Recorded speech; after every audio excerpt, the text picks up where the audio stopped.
안녕하세요. 오늘의 사연 이야기입니다. 영상을 보시고 재미있으셨다면 구독과 좋아요 부탁드리겠습니다. 그럼 오늘의 사연 이야기 바로 시작하겠습니다. 그날 밤 그 여자는 내 집 현관에 서 있었다. 낯선 하이힐 소리와 함께 내 인생이 무너지는 소리도 함께였다. 늦은 밤 현관문을 두드리는 소리에 나는 와인잔을 내려놓았다. 누구일까? 이 시간에? 문을 열자 젊고 날렵한 여자가 검은 코트를 걸친 채 서 있었다. 아주 낯익은 얼굴. 가사 도우미 유라 씨? 그녀는 고개를 끄덕였다. 하지만 눈빛은 예전과 달랐다. 공손함 대신 날카로움. 주눅든 표정 대신 당당함. 오랜만입니다, 어머님. 오늘은 손님이 하나 더 있습니다. 그 순간 그녀의 뒤에서 한 여자가 걸어 나왔다. 단아하고 조용한 분위기. 하지만 눈매가 아주 매서운 내 며느리 윤지였다. 술집에서 일한다는 루머를 듣고 처음 아들과 결혼하겠다고 데려온 여자. 나는 처음부터 그녀가 마음에 들지 않았다. 그리고 지금 이 두 여자가 내 집 거실에 나란히 앉아 있다. 말씀드릴 게 있어요. 하지만 우선 이거부터 보시죠. 유라는 핸드폰을 꺼내 짧은 영상을 재생했다. 그 안엔 내가 알던 내 아들의 얼굴이 있었다. 하지만 내가 전혀 몰랐던 표정으로 침대 위 어딘가에서 한 여자의 손을 잡고 있었다. 그건 누구야? 저예요, 어머님. 유라가 대답했다. 내 심장이 멎는 줄 알았다. 3년 전 저는 어머님 아들의 개인 비서였어요. 그리고 동시에 그의 장난감이었죠. 유라는 담담히 말했다. 윤지는 그 옆에서 말없이 고개를 숙였다. 그땐 저도 몰랐어요. 그가 다른 여자들과도 똑같은 짓을 하고 있다는 걸. 제가 아플 때도 병원에 입원했을 때도 그는 다른 여자를 품고 있었어요. 윤지가 말했다. 그녀의 목소리는 떨림이 없었다. 그래서요, 우린 결심했어요. 유라가 입을 열었다. 당신의 아들 그가 이 집에서 누렸던 모든 것. 이제 우리 손으로 무너뜨릴 거예요. 나는 떨리는 손으로 와인잔을 다시 집었다. 복수라도 하겠다는 거니? 복수가 아니에요. 어머님 정의예요. 그날 밤 두 여자는 나의 침실을 지나 서재, 욕실, 거실, 아들이 자던 방까지 둘러봤다. 여긴 여전히 변하지 않았네요. 저 침대 위에서 저는 몇 번이나 울었는지 몰라요. 유라가 속삭였다. 그 울음 이제 돌려줄 차례예요. 그날 이후 난 며느리 윤지와 개인 비서 유라를 똑바로 바라볼 수 없었다. 그들의 눈빛엔 불이 있었고 그 불은 점점 집안을 태워가고 있었다. 나는 아들의 방으로 향했다. 조용한 방, 여전히 침대 위엔 가지런한 베개 2개. 하지만 그 아래는 윤지가 다가와 말했다. 어머님 침대 밑을 열어보셨나요? 나는 망설이며 무릎을 꿇었다. 그리고 침대를 밀어내자 그 아래에 깔려있던 오래된 금고 하나. 비밀번호는 제 생일이에요. 유라가 말했다. 말끝이 미묘하게 떨렸다. 1015. 뚝. 금고가 열렸다. 그 안에는 봉투가 여러 장. 부동산 등기 서류, 비자금 통장, 그리고 하나의 계약서. 주식 양도 계약서. 피양도인 이유라. 양도인 장세준. 이게 뭐지? 나는 눈을 의심했다. 유라는 말했다. 어머님, 당신 아들이 제게 3억 원어치의 주식을 넘기려 했어요. 그날 밤 침대 위에서 계약서에 지장을 찍었죠. 대신 조건이 있었어요. 무슨 조건? 그날 이후 연락하지 말 것, 그리고 제가 낙태할 것. 나는 충격의 말을 잃었다. 그래서 했니? 유라는 고개를 떨구었다. 저는 그 아이를 잃었어요. 스스로 낙태한 게 아니었어요. 그의 여자 중 하나가 병원에 찾아왔거든요. 그게 누구야? 그건 당신 며느리예요, 윤지 씨. 나는 숨을 삼켰다. 윤지는 말없이 소파에 앉아 발끝만 바라보고 있었다. 그때 알았어요. 내가 당한 게 아니란 걸, 나만 당한 게 아니라는 걸. 유라는 일어섰다. 그래서 윤지와 손을 잡은 거예요. 한 여자는 버려졌고, 한 여자는 속았고, 이제 남은 건 그를 무너뜨리는 것뿐. 그 순간 거실 문이 열렸다. 엄마, 누구 왔어? 아들이었다. 말끔한 양복에 익숙한 향수 냄새. 여전히 바람처럼 가벼운 표정. 그는 유라를 보자 눈을 흘겼고 윤지를 보자 작게 미소 지었다. 다들 왜 그래? 무슨 장례라도 치른 거야? 유라는 조용히 다가갔다. 이제 그 장례 당신이 치르게 될 거예요. 그녀는 계약서를 그의 가슴에 던졌다. 이게 당신의 유언장이 될 테니까요. 윤지가 천천히 일어섰다. 세준 씨, 이제야 알겠어요. 당신은 사랑할 줄 모르는 사람이에요. 그런데 우린 당신을 사랑했기에 여기까지 왔죠. 그날 밤 나는 잠을 이루지 못했다. 아들의 비밀이 낱낱이 드러나는 걸 보며 내 안에 무언가도 조금씩 무너졌다. 하지만 어쩌면 이 두 여자가 그를 심판할 자격이 있을지도 모르겠다고 처음으로 인정하게 됐다. 이제 시작이에요. 유라가 내게 속삭였다. 뭘 시작하겠다는 거냐고. 나는 나지막이 물었지만 이미 그녀는 핸드백을 꺼내며 답을 대신했다. 그 안에는 작은 액션캠이 들어 있었다. 그날 밤 유라는 아들에게 메시지를 보냈다. 오랜만에 술 한잔 어때요? 10분 만에 답이 왔다. 딱히 안 바빠 어디서? 그는 늘 그랬다. 한 번 쳐다본 여자라면 몇 년이 지나도 언제든 다시 불러낼 수 있다고 믿는 남자. 술집은 그때 우리가 처음 만난 그 자리로 하죠. 유라는 거울을 보며 립스틱을 발랐다. 진홍색, 한때 그가 가장 좋아하던 색.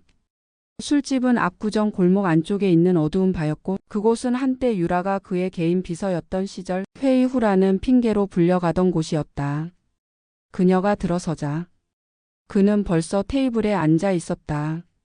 와인을 한 병 따놓고 웃는 얼굴로 그녀를 맞았다. 그 얼굴 오랜만이네. 그 입 여전하시네요. 둘은 겉으론 웃으며 잔을 부딪혔지만 그 속에는 독이 고여 있었다. 그 시각 나는 집에서 윤지와 함께 노트북을 들여다보고 있었다. 이거 라이브 스트리밍이에요. 윤지가 말했다. 유라 씨가 마이크랑 카메라 전부 세팅했어요. 나는 믿을 수 없었다. 내 아들이 저렇게 아무렇지 않게 유라의 손등을 쥐고 귀에 입을 가져가 속삭이고 있었다. 다시 시작해볼까? 그땐 우리가 좀 어렸잖아. 유라가 미소 지었다. 우리가 어렸던 게 아니라 당신이 이기적이었던 거겠죠. 술집 안쪽 부스, 그녀는 자리를 옮기며 카메라의 각도를 슬쩍 조정했다. 지금도 나랑 자고 싶어요? 그는 움찔했다. 그게 무슨 말이야? 그냥 묻는 거예요. 그날처럼 당신은 여전히 어떤 여자와도 가능하겠죠? 그의 눈빛이 흐려졌다. 유라야. 그 순간 그녀는 잔을 그에게 쏟아부었다. 그때 내가 잃은 아이의 피야. 넌 그걸 마셔야 해. 라이브로 그 장면을 지켜보던 나는 입을 틀어막았다. 윤지가 옆에서 중얼거렸다. 이건 시작이에요. 어머님, 다음은 병원입니다. 나는 돌아봤다. 병원? 윤지는 조용히 책상 서랍에서 낡은 의료 기록 한 장을 꺼냈다. 이건 제가 유라 씨를 낙태시키기 위해 의사를 매수했던 기록이에요. 당신 아들이 시켰죠. 나는 자리에서 일어났다. 그걸 왜 가지고 있는 거야? 증거가 필요했거든요. 당신 아들이 사랑을 저버릴 뿐 아니라 생명도 버렸다는 증거. 윤지의 목소리는 차가웠다. 그리고 이건 어머님도 책임이 있어요. 그때 외면하셨잖아요. 우리가 어떤 시선을 받고 살아가는지. 술집에서 돌아온 유라는 입구에서 구두를 벗으며 말했다. 그 자식 아직도 자기가 세상을 다 가진 줄 알더군요. 이제 하나씩 빼앗아야죠. 윤지가 말했다. 나는 그들을 바라보며 처음으로 한 가지를 확신했다. 이건 단순한 복수가 아니다. 이건 심판이다. 밤이 깊어가던 어느 날 나는 혼자 거실에 앉아 있었다. 그동안 당연하다고 믿었던 것들이 하나씩 무너지는 소리가 천장에서 뚝뚝 떨어지고 있었다. 어머님, 윤지가 조심스럽게 다가왔다. 그녀는 낮은 테이블 위에 오래된 흰 봉투 하나를 올려두었다. 이건 제가 유라 씨에게 했던 일에 대한 증거예요. 그녀의 손끝이 아주 미세하게 떨렸다. 그 봉투는 단순한 종이 쪼가리가 아니었다. 그 안엔 치욕과 죄책감 그리고 끝나지 않은 사랑이 들어 있었다. 제가 처음 그 사람을 알게 된 건 세준 씨와 결혼하고 몇 달이 지나서였어요. 윤지는 조용히 입을 열었다. 그날은 아침부터 비가 많이 왔어요. 세준 씨는 외근이라며 나갔고 저는 우산 없이 뛰쳐나간 유라 씨를 그냥 본 척도 안 하고 지나쳤어요. 그녀는 고개를 떨궜다. 그런데 몇 주 뒤 집에 아무도 없던 날 서재 서랍 안쪽에서 이상한 병원 진단서를 발견했어요. 산부인과 진료 기록. 환자 이름은 이유라. 나는 눈을 질끈 감았다. 그 이름이 이제는 내 뼛속까지 스며든다. 그걸 세준 씨에게 따졌죠. 그 사람 당신 아이를 가진 거냐고. 그런데 그 사람 웃었어요. 비웃듯이 아주 건조하게. 그래서 뭐 어쩌라고. 내가 낙태시키면 그만이잖아. 그 말에 내 안의 모든 것이 부서졌어요. 그때부터였어요. 제가 악마가 되기로 결심한 건 유라 씨를 찾아갔어요. 당신 같은 여자가 세준 씨 아이를 낳는 건 그 사람 인생을 망치는 일이라고 어떻게든 설득했어요. 윤지의 눈가가 붉어졌다. 하지만 그녀는 울지 않았어요. 그저 조용히 제 말을 다 듣고 끝에 딱 한마디 했어요. 당신이 그럴 자격이 있는 여자인지 언젠간 알게 될 거예요. 나는 말없이 봉투를 열었다. 그 안엔 병원 영수증, 진단서, 의료 동의서까지 있었다. 모두 장세준의 서명. 그리고 낙태 수술 동의란에는 윤지의 필체로 적힌 대리인 서명. 그 아이는 세상에 나오지도 못했어요. 윤지가 흐느꼈다. 그 아이가 태어났다면 유라 씨는 세준 씨에게 평생을 묶였겠죠. 하지만 그 대신 그녀는 이 집에 대한 분노만 남기고 떠났어요. 나는 그녀를 바라봤다. 한때 내가 며느리로 들이기 위해 고른 여자. 반듯하고 조신하며 집안을 부끄럽게 만들지 않을 거라 믿었던 여자. 하지만 지금 그녀는 그 어떤 피보다 붉은 눈물로 이 집을 적시고 있었다. 복수를 하고 싶어요. 하지만 단순한 파괴는 싫어요. 윤지가 말했다. 우린 이 집의 중심을 하나씩 무너뜨릴 거예요. 아무도 다치지 않은 척 모두 멀쩡한 얼굴로 울게 만들 거예요. 나는 조용히 일어났다. 그래, 해봐라. 하지만 이건 너희 둘만의 복수가 아니야. 이 집의 잘못은 나부터 시작됐으니까. 며칠 뒤 유라가 병원에 몰래 찾아갔다. 예전 진료 기록을 조회하던 중 한 간호사가 다가왔다. 혹시 유라 씨? 그때 그 일 때문에 죄송했어요. 유라는 고개를 들었다. 어떤 일 말씀이시죠? 간호사는 조심스럽게 말했다. 그때 세준 씨 어머니가 찾아오셨거든요. 아이가 태어나면 세준 씨 인생 망친다고. 그날 수술 앞두고 대기실에서 울던 당신 모습이 아직도 기억에 남아요. 유라는 그 자리에 주저앉았다. 어머님이 오셨다고요? 나는 그 사실을 처음 들었다. 나는 그때 이미 이 집의 죄인이었던 것이다. 나는 그날 이후 스스로를 방관자가 아닌 공범자로 받아들이기로 했다.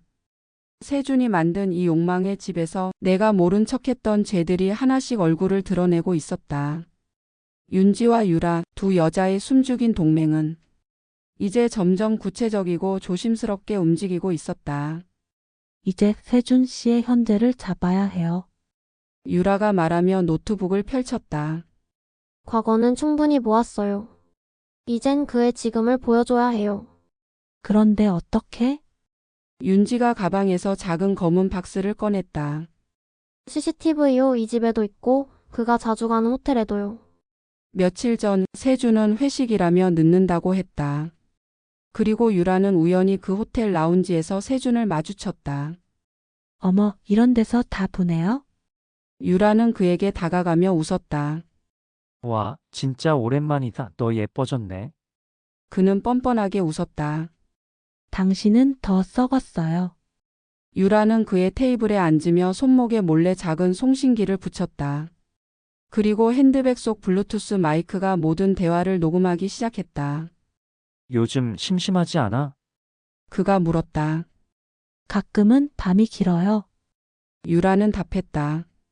그럼 잠깐 방 올라갈래? 예전처럼 아무 조건 없이. 그녀는 잔을 들고 미소 지었다. 예전엔 사랑인 줄 알았거든요. 지금은 웃기기만 해요.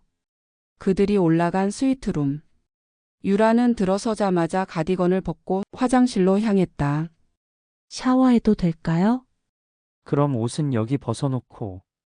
그가 와이셔츠 단추를 풀기 시작한 순간 천장에 작은 카메라가 작동하기 시작했다. 그리고 유라는 세면대 앞 거울에서 카메라 렌즈를 향해 아주 작게 웃었다. 그 시각 윤지와 나는 집 서재에서 라이브 화면을 지켜보고 있었다. 침대 위에 던져진 셔츠, 바닥에 굴러다니는 와인잔. 그 모든 장면은 증거였다. 이제 완벽해졌네요. 윤지가 말했다. 그가 부정한 걸 부정할 수 없게 만들었어요. 나는 창밖을 바라봤다. 비가 내리고 있었다. 세준이 어린 시절 감기에 걸려 울며 내 품에 안기던 모습이 떠올랐다. 그 아이는 어디로 갔을까? 언제부터 이렇게 썩어버렸을까?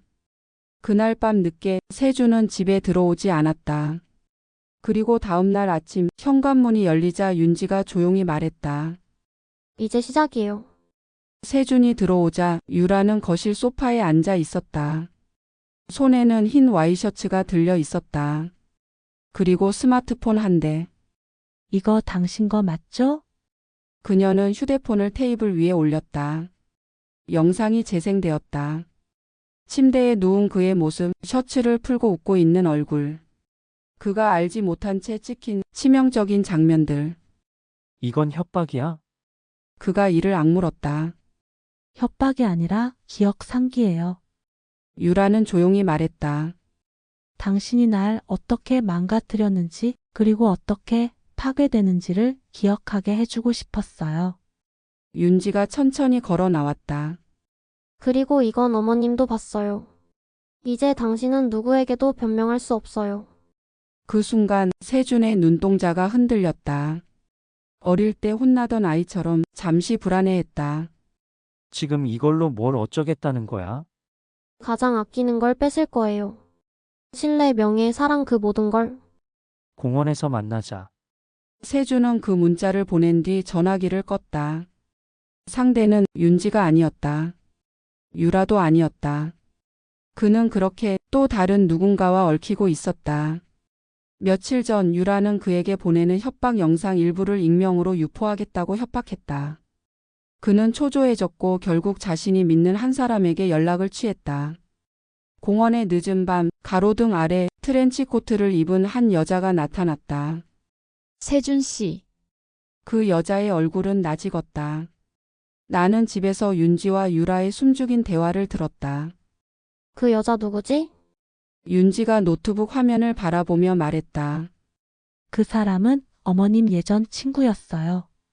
정확히 말하면 어머님 남편의 첫 번째 바람 상대죠. 유라는 가방에서 작은 수첩을 꺼냈다. 거기엔 날짜, 장소, 이름들이 적혀 있었다. 세준 씨는 예전부터 자기 아버지가 숨겨놓은 그 여자에게 정기적으로 돈을 보내고 있었어요. 왜? 내가 물었다. 자신의 보험이었겠죠. 윤지가 말했다. 아버지의 또 다른 아이가 있다는 소문이 있으니까요. 나는 정신이 아득해졌다. 남편의 외도는 알았지만 그의 아이가 또 있다는 건 처음 듣는 얘기였다. 설마 그 여자가? 네, 지금 세준 씨를 만나고 있는 그 여자, 그녀는 세준 씨의 이복 여동생일 수도 있어요. 공원 벤치에서 마주 앉은 두 사람. 유라, 윤지, 그 둘이 날 협박해. 세준이 담배를 물며 말했다. 그래서 그녀는 차가웠다. 내가 가진 걸 지켜야 해. 그러려면 둘 중 하나를 쓰러뜨려야 해. 당신이 그런 일을 직접 하겠다는 거야? 그녀가 웃었다. 아니, 너에게 부탁하는 거야. 그 순간 그녀는 핸드백 안에 녹음기를 조용히 눌렀다. 며칠 뒤 윤지의 방 서랍에 이상한 봉투가 도착했다. 익명의 발신자. 그 안에는 공원에서 녹음된 음성 파일이 들어 있었다. 윤지를 쓰러뜨려줘. 그녀가 나를 망가뜨리기 전에. 윤지의 얼굴이 창백해졌다. 유라 씨. 그가 날 먼저 배신하려 해요. 유라는 말없이 파일을 들었다. 이럴 줄 알았어요. 그래서 모든 대화를 감시했어요. 그녀는 노트북을 열었다. 그리고 또 다른 화면을 보여줬다. CCTV 화면 속에서 공원의 반대편 벤치에서 유라가 공원 전체를 지켜보던 영상이 녹화되고 있었다. 나는 그 자리에 있었어요. 그가 날 배신할까봐. 당신까지 팔까봐. 모든 걸 준비했죠. 그 순간 윤지의 눈동자가 흔들렸다. 그런데 유라 씨. 그녀가 입을 열었다. 당신도 그와 손잡을 수도 있었던 거죠. 그 밤 호텔에서. 혹시 당신은 그와 다시 잠자리를 같이 한 건 아니에요? 순간 공기가 멎었다. 유라는 아무 말이 없었다. 그는 항상 여자를 2번 무너뜨려요. 사랑이라는 이름으로, 그리고 기억이라는 이름으로. 나는 안방에 앉아 두 여자의 대화를 엿들으며 혼란스러웠다. 복수는 단순하지 않아. 언제든 피해자끼리 칼을 들이댈 수 있어. 며칠 뒤 유라는 혼자서 다시 그 공원을 찾았다. 벤치 위에는 누군가 남겨둔 작은 흰 종이가 놓여 있었다. 이번엔 당신 차례야. 증거는 내게 있어. 그녀가 종이를 움켜쥐는 순간 뒤편에서 누군가 그녀를 훔쳐보고 있었다. 방 청소를 하다 우연히 발견한 거예요. 윤지는 잔뜩 상기된 얼굴로 내게 봉투 하나를 내밀었다. 유라 씨 방 침대 밑에서요. 아무리 봐도 이건 숨기려 했던 거예요. 나는 묵직한 긴장감 속에서 봉투를 열었다. 안엔 종이 몇 장, 그중 맨 위에 적힌 날짜가 눈에 들어왔다. 3년 전 7월 14일. 바로 그날이었다. 세준과 유라가 마지막으로 함께 여행을 떠났다고 했던, 그리고 유라가 이유 모를 상처를 입고 돌아온 바로 그날. 편지는 유라가 스스로에게 쓴 것이었다. 그리고 그 첫 문장은 내 숨을 먹게 했다. 나는 그날 그의 방에서 울었다. 그가 날 사랑하지 않는다는 걸 뼛속까지 느낀 날이었다. 나는 그를 위해 옷을 골랐고 그가 좋아하던 향수를 뿌렸고 침대 위에서 그가 원하는 대로 움직였다. 하지만 그는 끝까지 내 눈을 보지 않았다. 그가 원하는 건 나의 온기가 아니라 그의 자존심을 세워줄 대상이었다. 나는 손에 쥔 편지를 떨어뜨릴 뻔했다. 이건 누가 봐도. 윤지가 낮은 목소리로 말했다. 정상적인 사랑이 아니었어요. 그녀는 그날 자존감 전체를 산산이 부서뜨린 거예요. 나는 조용히 편지를 다시 접었다. 하지만 왜 이걸 숨겼을까? 그게 문제예요. 윤지는 조심스럽게 말을 이었다. 그녀가 이걸 아직도 버리지 않고 침대 밑에 숨겨놨다는 건 아직 그를 완전히 끊지 못한 거 아닐까요? 그 말에 나는 마음 깊은 곳에서 뭔가 불길한 그림자가 자라나는 것을 느꼈다. 복수는 언제나 간단하지 않다. 특히 사랑이 엉켜있는 복수는. 그날 밤 나는 유라의 방 앞에 섰다. 문틈 사이로 새어나오는 은은한 조명, 그리고 그녀의 낮게 읊조리는 목소리가 들렸다. 넌 아직도 내 안에 있어. 나는 등골이 서늘해졌다. 널 파괴하는 게 내 목표지만 널 사랑했던 것도 내 진심이었어. 다음 날 아침. 유라는 아무 일도 없었다는 듯 식탁에 앉아 있었다. 커피를 마시는 손끝은 단단했고 시선은 절제되어 있었다. 어머님, 오늘은 병원에 같이 가주실 수 있을까요? 병원? 예, 그 사람의 예전 진료 기록을 열람할 수 있는 마지막 기회예요. 그가 몇 년 전 여성 직원에게 한 일이 기록되어 있을 수도 있어요. 병원 진료 기록과 증언을 확보한 그날 오후 우리는 차 안에서 조용히 정리된 서류를 넘겼다. 이건 간호사에게 수면제 처방을 요구한 기록이에요. 그날 그 여직원은 과도한 약물 복용으로 실신했죠. 유라는 목소리를 낮췄다. 그리고 그 직원을 대리로 신고한 사람은 바로 세준 씨였어요. 업무 중 실수라고. 나는 입을 틀어막았다. 단지 그 아이만이 아니라 그는 수많은 여성을 그런 방식으로 이용해 왔던 것이다. 집으로 돌아온 밤, 윤지가 내게 물었다. 어머님, 이제 누구 편이세요? 나는 잠시 그녀를 바라보다 대답했다. 진실의 편이야. 그러자 그녀는 조용히 웃었다. 그럼 진실을 봐야 할 거예요. 그날 밤 윤지는 유라 몰래 그녀의 노트북을 열었다. 그리고 그 안에서 놀라운 폴더 하나를 발견했다. SJOMBACKUP. 그 안에는 세준과 유라가 함께한 사진들, 침대 위 바닷가 그리고 목욕탕. 그 모든 사진이 날짜별로 정리되어 있었다. 이건 증거가 아니에요. 윤지가 말했다. 이건 미련이에요. 나는 혼란스러웠다. 그녀는 정말 복수를 하고 있는 걸까? 아니면 복수를 가장해 다시 그 남자를 얻으려 하는 건 아닐까? 며칠 뒤 세준은 유라에게 전화를 걸었다. 만나자. 이번엔 정말 얘기하고 싶어. 그녀는 아무 말 없이 끊었다. 하지만 그날 밤 화장대를 정리하며 그녀는 진한 레드 립스틱을 꺼냈다. 그가 한때 가장 좋아했던 색. 그리고 그가 가장 많이 배신했던 밤의 색. 유라가 입술을 붉게 물들이던 밤, 나는 문틈 너머로 그녀를 지켜보고 있었다. 그녀는 거울 앞에서 미세하게 떨리는 손으로 립스틱을 바르며 중얼거렸다. 이번이 마지막이야. 그의 눈을 다시 보더라도 이젠 흔들리지 않아. 그 말이 진심이길 바랐다. 하지만 내가 본 그녀의 손끝은 미련을 떨쳐내기엔 너무 부드럽고 흔들리고 있었다. 다음 날 저녁, 유라는 세준을 다시 만났다. 장소는 그들이 예전에 자주 가던 고급 일식당이었다. 그리고 그곳은 윤지와 내가 이미 몰래 CCTV를 설치해 놓은 공간이기도 했다. 반갑니다, 유라. 세준이 먼저 말을 건넸다. 그는 그 특유의 미소를 지으며 옛 기억을 다시 꺼내려는 듯 느긋한 말투였다. 이렇게 마주 앉은 거 몇 년 만이지? 그가 술잔을 내밀었다. 네, 유라는 짧게 대답했다. 그녀는 한참 동안 말없이 술잔을 바라보다 조용히 물었다. 내가 당신한테 뭐였어요? 그는 대답 대신 웃었다. 글쎄, 좋은 추억? 혹은 지나간 여자? 그렇게밖에 말 못해요? 유라의 목소리에 미세한 떨림이 섞였다. 난 당신 때문에 아이를 잃었고 내 자존감도 삶도 미래도 모두 망가졌어요. 그는 술을 들이켰다. 그건 너 혼자 착각한 거야. 난 너한테 사랑이란 말 한 적 없어. 순간 유라의 손이 테이블 밑으로 움직였다.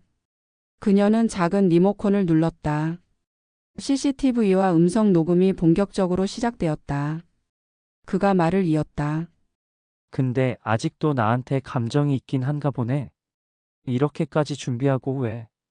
내가 다시 너랑 자자고 하면 기꺼이 눕겠다는 거야? 그 말에 유라는 잠시 숨을 멈췄다. 그리고 그를 바라보며 조용히 웃었다. 그래요, 그래서 왔어요. 그 순간 나는 화면 앞에서 손이 꽉 쥐어졌다. 윤지도 눈을 크게 떴다.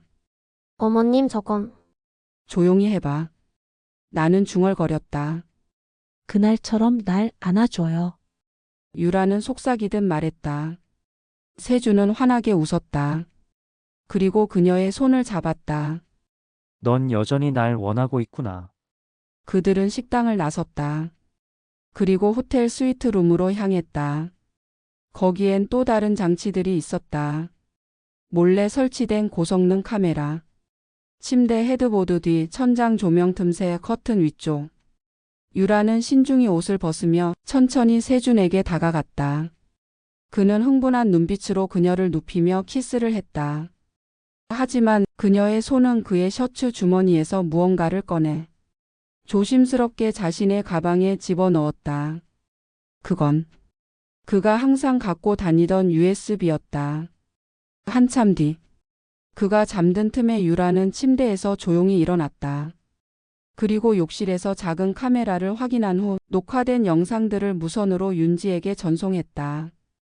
윤지의 노트북에서 그 영상들이 저장되는 모습을 나는 숨죽이며 지켜보았다. 이제 우리에겐 그를 무너뜨릴 결정적인 무기가 생겼어요. 다음 날 유라는 차 안에서 USB를 열었다. 그 안엔 수많은 영상과 파일이 들어 있었다. 그리고 그중 하나. 그는 또 다른 여성과 호텔 방에서 찍힌 영상이었다. 그 여자는 분명 아버지의 첫 번째 바람 상대 그리고 세준의 이복 여동생 가능성이 있는 그녀였다. 유라는 입술을 깨물었다. 이제 진짜 지옥이 열리겠네? 하지만 바로 그날 밤 윤지는 유라의 방에서 무언가 이상한 낌새를 느꼈다.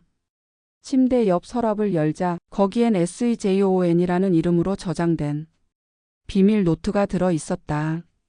그리고 거기엔 놀라운 계획이 적혀 있었다. 윤지를 희생양으로 삼는다. 세준에게 마지막 흔들림을 유도하고 그를 직접 끌어내린다. 그리고 어머님에게 최종 진실을 고백한다. 윤지의 손이 떨리기 시작했다. 나를 이용하려 했던 거야? 나는 책상에 앉아 윤지가 들고 온 유라의 노트를 바라봤다. SEJON 작전. 그 제목 아래 낯선 문장이 나를 핥히듯 지나갔다. 윤지를 감정 자극제로 활용할 것. 세준과의 의심을 심어 관계를 이탈시키고 고립된 윤지에게 어머님의 동정심을 유도한다. 내 두 손이 그 노트를 쥔 채로 떨렸다. 이건 진심이었던 동맹이 아니었어. 윤지의 목소리가 떨렸다. 우릴 이용한 거예요, 어머님. 윤지는 거실로 나가 유라와 마주 앉았다. 그녀는 평소와 달리 진한 화장을 하고 있었다. 붉은 립스틱 그리고 세준이 좋아하던 바로 그 향수 탐포드 제스민 루즈. 그 향수 어울리네요. 유라가 비웃듯 말했다. 아, 이거요. 그 사람 옆에 있을 때 쓰던 향이랑. 윤지는 일부러 의미심장한 미소를 지었다. 유라의 눈이 미세하게 흔들렸다. 요즘은 어머님도 제 편이신 것 같던데요. 유라가 말을 이었다. 어머님은 진실을 원하니까요. 윤지가 대꾸했다. 그럼 어머님께 보여드릴까요? 진짜 진실은 뭔지. 유라는 휴대폰을 꺼내 무언가를 보여주려 했다. 하지만 그 순간 윤지는 그녀의 손목을 붙잡았다. 그만해요. 이건 전쟁이에요. 아니면 당신 혼자 짠 드라마? 그녀들 사이에 팽팽한 긴장감. 나는 문틈 사이에서 그 대화를 들으며 더 이상 침묵할 수 없었다. 그만해. 내가 나타나며 둘을 바라봤다. 너희 둘 다 내 아들을 망가뜨렸고 스스로도 무너지고 있어. 윤지의 눈이 커졌고 유라는 고개를 떨궜다. 하지만 내가 말을 이었다. 세준이 망가진 건 너희 때문만은 아니야. 나, 엄마인 나의 책임도 있어. 그날 밤 윤지는 조용히 자신의 방에서 무언가를 꺼냈다. 바로 USB 복사본. 어머님께 말하지 말고 이걸 경찰에 넘겨야 하나. 그녀는 혼잣말을 하며 깊은 고민에 빠졌다. 그 USB엔 유라와 세준이 호텔에서 찍힌 몰카 영상뿐 아니라 세준이 과거에 관계를 가졌던 여성들에 대한 영상과 대화 기록까지 담겨 있었다. 유라가 이걸 왜 모아뒀던 걸까? 그녀도 사실은 이걸로 세준을 완전히 무너뜨리려 했던 걸까? 다음 날 아침 유라의 방에선 붉은 향수 냄새가 강하게 퍼지고 있었다. 그 향수는 윤지 방과 같은 향. 하지만 그녀가 쓰지 않던 것이었다. 그 순간 윤지의 눈에 방 구석에 작은 카메라가 들어왔다. 꽃병 속에 숨겨진 렌즈. 그것은 명백히 감시였다. 유라 씨가 날 감시하고 있었어.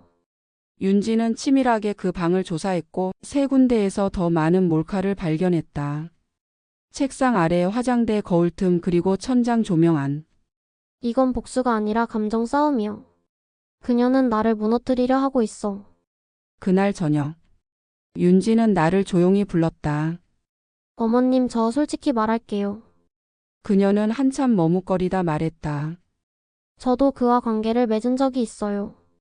단 한 번 그가 유라와 헤어졌을 때 나는 할 말을 잃었다. 그게 사랑이었니? 아니요, 그땐 복수였어요. 유라가 나를 무시했던 게 싫어서. 그리고 그 사람이 날 필요로 하는 순간이었기에. 그럼 지금은? 지금은 이 모든 걸 끝내고 싶어요. 그를 무너뜨리든 나를 무너뜨리든.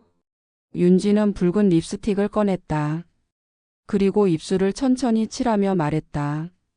이번엔 제가 먼저 유혹할게요. 그가 다시 나를 원하도록 만들고 모든 걸 영상에 남길 거예요. 나는 두렵고 혼란스러웠다. 사랑, 질투, 복수.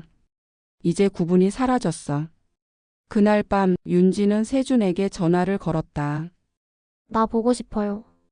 그의 목소리는 잠시 놀랐지만 곧 부드러워졌다. 지금 올래? 윤지는 거울 앞에서 붉은 향수를 뿌리며 말했다. 당신이 좋아하는 그 향으로 준비할게요. 오늘 밤 끝내요. 윤지는 고요한 호텔방에 앉아 있었다. 얇은 블라우스 위로 실내 조명이 부드럽게 내려앉고 있었다. 그녀는 천천히 숨을 들이쉬었다. 오늘 이 밤 그녀는 스스로를 다시 도구로 만들기로 결심했다. 이번엔 내가 지고 흔드는 쪽이 될 거야. 그녀는 립스틱을 꺼냈다. 그리고 빨갛게 아주 짙게 입술을 칠했다. 문이 열렸다. 세준이 들어왔다. 그는 그녀를 보자마자 미소를 지었다. 오랜만이네, 윤지. 그러게요. 윤지는 웃으며 손짓했다. 여기 앉아요. 그의 눈길이 그녀의 쇄골선을 타고 천천히 내려갔다. 윤지는 일부러 허리를 젖혀 조금 더 무방비한 자세를 취했다. 나를 왜 부른 거야? 그가 낮은 목소리로 물었다. 당신이 원한다고 했잖아요. 윤지가 천천히 그의 셔츠 단추를 풀었다. 내가 다시 필요하다고. 그 순간 침대 헤드보드 안에 설치된 소형 카메라가 그 장면을 고스란히 담고 있었다. 윤지는 속삭였다. 오늘 날 안고 나면 당신 인생 많이 바뀔 거예요. 왜? 그가 속삭이며 그녀의 어깨를 만졌다. 그냥 그런 예감이 들어서. 윤지는 속으로 생각했다. 이 장면 내가 당신을 망가뜨릴 최고의 무기가 될 테니까. 그들의 몸이 가까워질수록 윤지의 마음은 점점 더 복잡해졌다. 분명 복수를 위해 시작한 일이었지만 그의 손끝이 자신을 스치자 잊고 있던 감각들이 되살아났다. 아니야, 이건 게임이야. 난 지금 연기 중이야. 그녀는 속으로 수없이 외치며 그의 키스를 받아들였다. 한참 후 세준이 잠든 틈을 타 윤지는 옷을 챙겨 입고 침대를 벗어났다. 카메라를 꺼내 메모리 카드를 꺼낸 뒤 USB에 백업을 저장했다. 그녀는 거울 앞에서 숨을 고르며 말했다. 끝났어. 세준, 넌 이제 모든 걸 잃게 될 거야. 그날 밤 늦게 나는 집에서 유라에게 전화를 받았다. 어머님, 오늘 밤 호텔 807호 윤지 씨가 그와 만났어요. 너 감시했니? 아니요, 그냥 감이 왔어요. 유라는 전화기를 끊고 윤지의 방문 앞에 섰다. 윤지 씨 자요? 아니요. 윤지가 문을 열었다. 그녀는 눈화장이 지워져 있었고 입가엔 붉은 립스틱 자국이 옅게 번져 있었다. 좋은 밤 보내셨나요? 유라가 물었다. 왜요? 윤지가 쏘아보았다. 그냥요. 호텔 향수 냄새가 아주 강하길래. 그날 저녁 유라는 식탁에 3명이 모두 모인 자리에서 윤지에게 대놓고 물었다. 혹시 어젯밤 영상 있으세요? 무슨 말이에요? 호텔 807호 혹시 또 몰카 설치하신 거 아니죠? 윤지의 표정이 굳었다. 나는 자리에서 일어나 말했다. 그만해. 두 사람 다. 하지만 이미 두 여자의 눈빛은 칼날처럼 날카로워져 있었다. 그 밤 윤지는 나에게 USB를 건넸다. 이걸 경찰에 넘기면 그는 끝장입니다.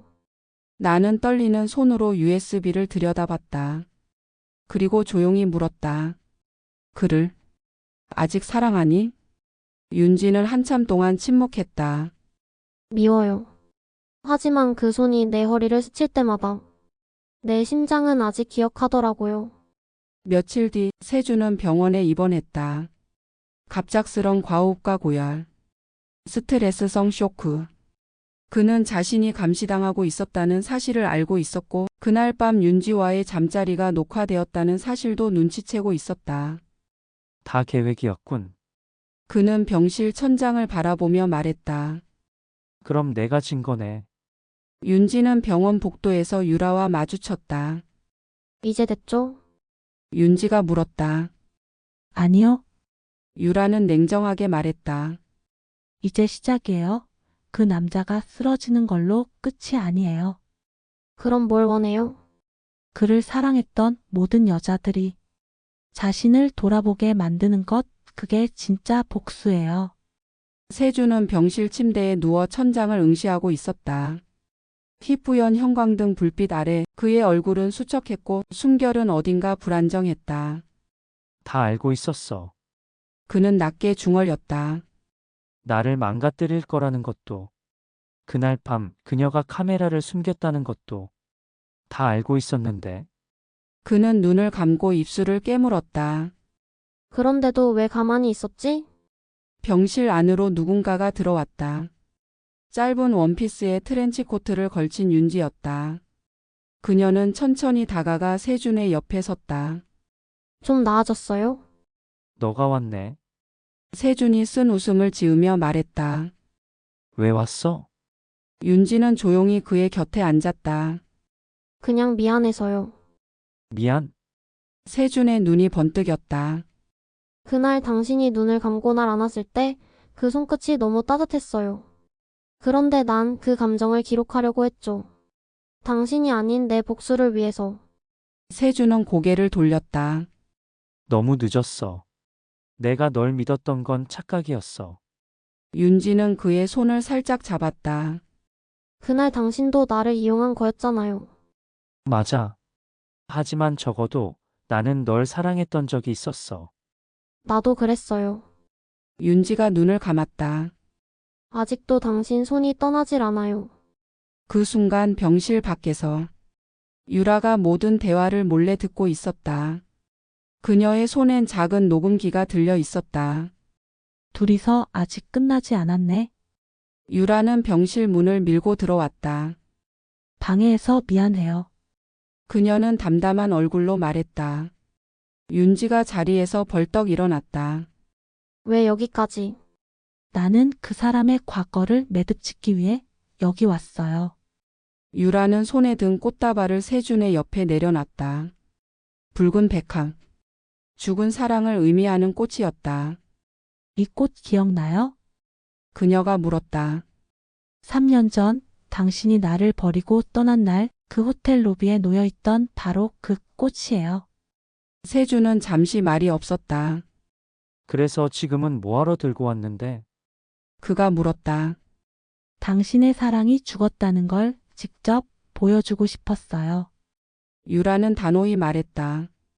세준은 조용히 그녀를 바라보았다. 유라, 너도 날 이용했잖아. 맞아요. 하지만 난 당신을 위해선 단 한 번도 입술을 붉게 칠한 적 없어요. 그날 밤 당신이 날 안을 때도 난 눈을 감지 않았어요. 끝까지 당신이 어떤 눈빛을 하고 있는지 확인하려고 했으니까. 그날 밤 병실을 나서며 윤지는 유라에게 물었다. 당신은 정말 아무 감정 없었어요? 유라는 미소 지었다. 그 감정이 죽었는지 아직 살아있는지는 당신이 침대에 들어간 순간 이미 알았죠. 윤지는 고개를 떨궜다. 그럼 이제 어쩔 건데요? 그를 망가뜨린 다음엔? 유라는 대답하지 않았다. 대신 그녀는 주머니에서 작은 USB를 꺼내 윤지 손에 쥐어줬다. 이걸 당신이 직접 보세요. 그리고 판단하세요. 그가 정말 무너져야 할 남자인지 USB를 집으로 가져와 재생한 나는 충격을 받을 수밖에 없었다. 화면 속에는 세준이 여러 여성들과 나눈 대화, 그중 몇몇은 분명히 거절 의사를 표현했음에도 강압적으로 이어진 관계의 흔적들이 담겨 있었다. 그중 하나는 내 남편이 세준과 나눈 통화 내용이었다. 너가 어떻게든 유라 처리해라. 우리 집안에 그런 여자 들어오면 곤란하잖아. 아버지, 그럼 제가 그냥 사고 하나 낼까요? 흔적만 안 남기면 돼. 나는 무릎을 꿇고 눈을 감았다. 이건 그냥 사적인 복수가 아니야. 이건 범죄야. 그 순간 내가 이 모든 일에 침묵해왔다는 죄책감이 늦게나마 쓰나미처럼 밀려왔다. 다음 날 아침 윤지가 나를 찾아왔다. 어머님, 이제 우리 진짜 끝을 내야 하지 않을까요? 나는 고개를 끄덕였다. 그래. 하지만 그 끝은 피해자가 만드는 거야. 윤지와 나는 손을 잡았다. 그리고 유라에게 전화를 걸었다.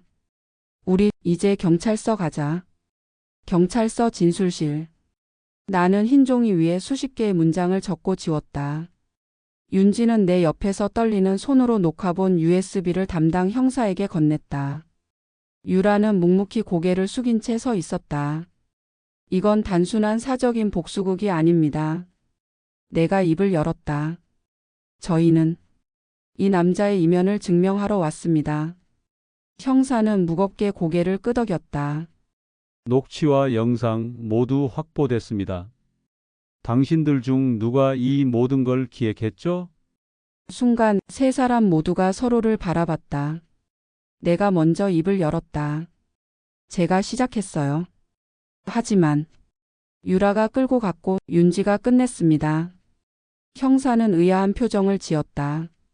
무슨 뜻이죠? 유라는 고개를 들었다. 그녀의 입술은 진한 붉은색으로 물들어 있었다. 그 사람 세준은 과거부터 수많은 여자를 상처 입혔어요. 그중 절반은 자신의 권력으로, 나머지 절반은 사랑이라는 말로. 그리고 당신은 그 피해자 중 한 명인가요? 유라는 고개를 끄덕였다. 그 사람에게서 아이를 가졌지만 억지로 지웠어요. 그게 그의 첫 번째 짓이었거든요. 형사의 손이 펜 위에서 잠시 멈췄다. 윤지가 나지막이 말했다. 그는 여자들이 약해진 순간을 기가 막히게 파고들었어요. 위로하는 척 다가와선 자기 욕망을 채웠죠. 내 손이 떨렸다. 그리고 나도. 그걸 알고도 침묵했어요. 내 아들이라는 이유로 피해자의 말을 의심했어요.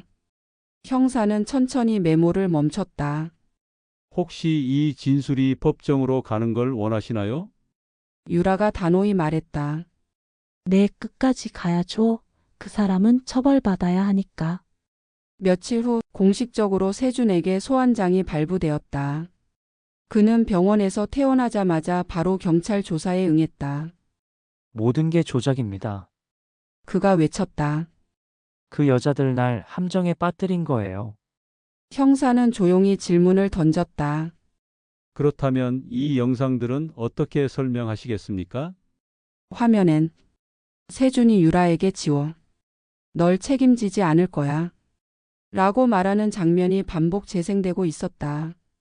세준의 변호인이 중단을 요청했지만 이미 세준의 얼굴엔 붉은 혈색이 사라지고 있었다. 그는 시선을 돌려 나를 쳐다봤다. 엄마는 내 편이지? 나는 한참 동안 침묵하다 말했다. 그랬었지. 하지만 지금은 진실의 편이야. 그의 눈에 눈물이 고였다. 난 엄마한테 그렇게까지 잘못했나? 그래. 넌 사람의 마음을 몸처럼 함부로 다뤘어. 며칠 뒤 검찰로 사건이 송치되었다. 수사 도중 추가 피해자들의 증언도 속속 등장했고 세준은 형사 처벌 대상이 되었다. 나는 집으로 돌아와 혼자 식탁에 앉아 붉은 립스틱을 손에 들었다. 이걸 발랐던 그날 너는 내 아들을 망가뜨렸고 이젠 너도 무너졌겠지. 나는 립스틱을 천천히 다듬며 중얼거렸다. 그날 밤 유라가 나를 찾아왔다. 그녀는 평소보다 차분한 목소리로 말했다. 이제 다 끝났네요. 정말 그렇게 생각해요? 솔직히 말해요.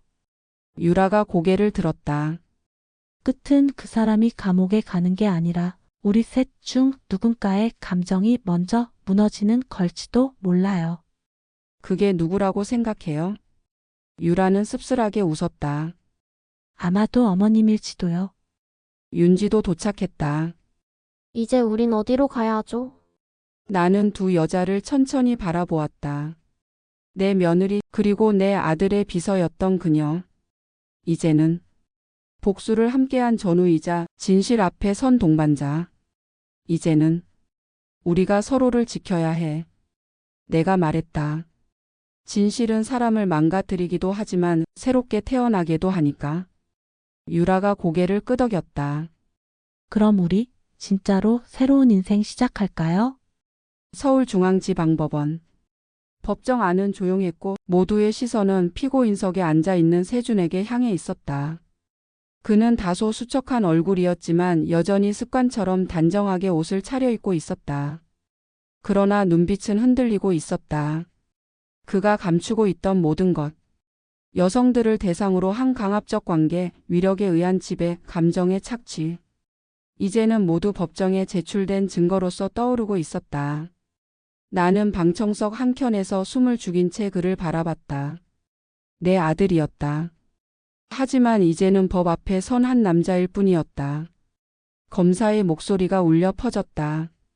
피고인은 사회적 위치와 관계를 이용해 수차례 여성들과의 관계를 강요했고 그 과정에서 상처받은 피해자들 중 일부는 정신과 치료를 받고 있으며 영상 촬영, 언어적 강압, 심리적 지배까지 반복해온 사실이 증거로 제출되었습니다. 유라는 고개를 숙였다. 윤지는 두 손을 꽉 쥐고 있었다. 나는 그저 고개를 들지 못한 채 스스로에게 되뇌었다. 왜 그땐 몰랐을까? 아니, 왜 모른 척했을까? 변호인의 반박이 이어졌다. 피고인은 자신의 행동이 일부 경솔했음을 인정하고 있으며 피해자들과 합의된 관계였다고 생각했습니다. 사적인 감정과 복수심으로 과장된 부분 또한 무시할 수 없습니다.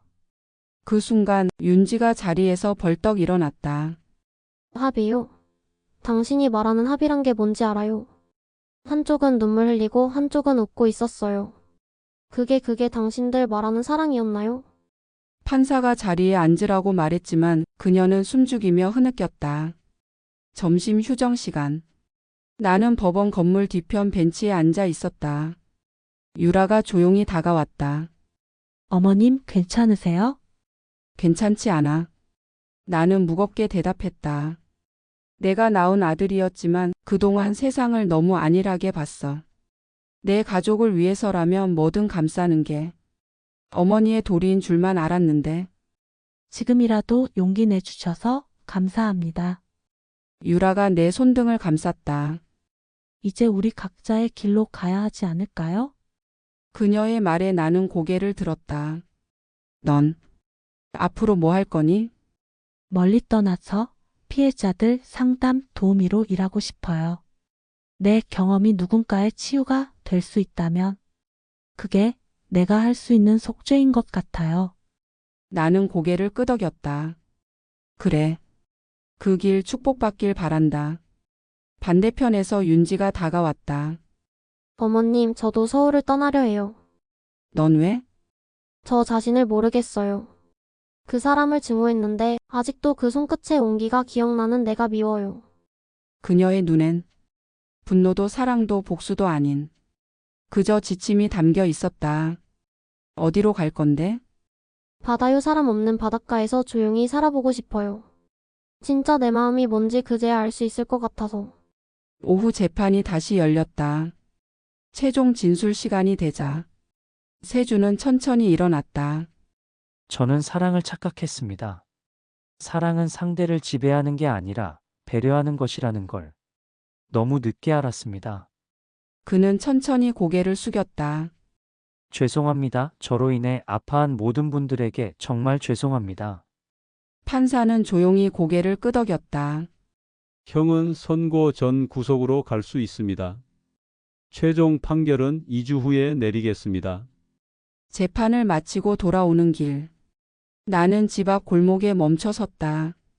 오랫동안 이 집을 지켜왔지만 이제는 이 집도 이 이름도 전부 내려놓고 싶어졌다. 현관문을 열자 익숙한 풍경들이 맞이했다. 남편의 사진, 세준의 어린 시절 상장들, 윤지와 유라가 함께 웃던 가족 사진. 나는 그걸 하나씩 꺼내기 시작했다. 그리고 불 속으로 천천히 던졌다. 다시 시작할 거야. 내 이름으로, 내 삶으로. 법정에는 침묵이 흘렀다. 재판장은 마지막 판결문을 읽어 내려가고 있었다. 피고인 박세준은 사회적 위치를 이용해 반복적으로 여성들에게 심리적, 육체적 피해를 주었으며 그 피해자들의 회복되지 않은 상처와 고통은 단순한 사적 처벌로는 회복될 수 없는 점을 감안해 다음과 같이 형을 선고한다. 나는 방청석에서 숨을 삼켰다. 윤지와 유라 역시 말없이 판사의 입술을 바라보고 있었다. 징역 5년 법정 구속. 순간 세준의 얼굴에서 피가 사라졌다. 법정에서 끌려나가는 세준의 눈이 나와 마주쳤다. 엄마 정말 이게 내 인생의 끝인 거야? 나는 눈을 감고 고개를 끄덕였다. 아니, 이건 내가 만든 끝이야. 내가 감당해야 할. 너 자신만의 마지막 장면이야. 그는 끌려나갔고 그 순간 법정 안의 공기는 무겁게 가라앉았다. 며칠 후 나는 집을 정리했다. 벽에 걸려있던 가족 사진을 모두 떼어냈고 현관문에는 내 이름이 아닌 새 우편함을 달았다. 이 집에서의 나는 이제 끝이야. 부동산에 매물을 올린 나는 마지막으로 부엌에 들어가 세준이 어릴 적 즐겨 마셨던 초코우유를 꺼내 들었다. 찬장 안 깊은 곳에 유라가 손편지 하나를 남겨둔 것이 발견됐다. 어머님, 이 집에서 함께했던 날들 상처였지만 전 다르게 기억할게요. 저는 사람을 미워하기보다 있는 걸 선택했어요. 부디 어머님도 자신을 용서하시길. 나는 조용히 편지를 접어 가슴에 품었다. 그날 저녁 윤지와 유라를 마지막으로 만났다. 유라는 공항으로 떠나기 전 짧은 인사를 남겼다. 어머님, 덕분에 제 인생 다시 시작할 수 있어요. 고맙다 유라야. 너가 없었다면 난 아직도 거짓 가족 안에서 눈 감고 있었을 거야. 유라는 울먹이며 웃었다. 이젠 저는 더 이상 피해자가 아니에요. 그리고 어머님도 가해자의 가족이 아니고요. 윤지와는 근처 찻집에서 마주 앉았다. 떠난다고 했지? 내 바닷가 근처에 작은 서점을 하나 열려고요. 이젠 조용히 사람들과 거리를 두고 살고 싶어요. 사랑은? 윤지는 잠시 침묵하다 말했다. 그 단어를 다시 믿게 되려면 오래 걸릴 것 같아요. 나는 그녀의 손을 잡았다. 그동안 미안했어. 며느리라는 이유만으로 너를 끝까지 이해하지 못했어. 어머님도 피해자셨어요. 가족이라는 이름 속에서 갇혀 계셨잖아요. 우리 둘은 말없이 웃었다. 그 웃음 속엔 긴 세월의 고통과 조금은 늦었지만 찾아온 평화가 담겨 있었다. 며칠 뒤 나는 짐을 싸고 새로운 도시에 도착했다. 전혀 낯선 거리, 낯선 공기. 하지만 나에게는 오랜만에 내 삶이라 부를 수 있는 공간이었다. 새로운 이름, 새로운 집, 새로운 나. 카페 한 구석에 앉아 노트를 펼쳐 이름을 적었다. 김선아. 그건 내 어릴 적 세례명이었다. 나는 조용히 중얼거렸다. 이제 다시 시작하자 선아야. 밖으로 나가자 따스한 햇살이 내 어깨에 내려앉았다. 나는 천천히 걸음을 옮겼다. 누구의 어머니도 누구의 아내도 아닌 나 자신으로 살아가는 첫날이었다.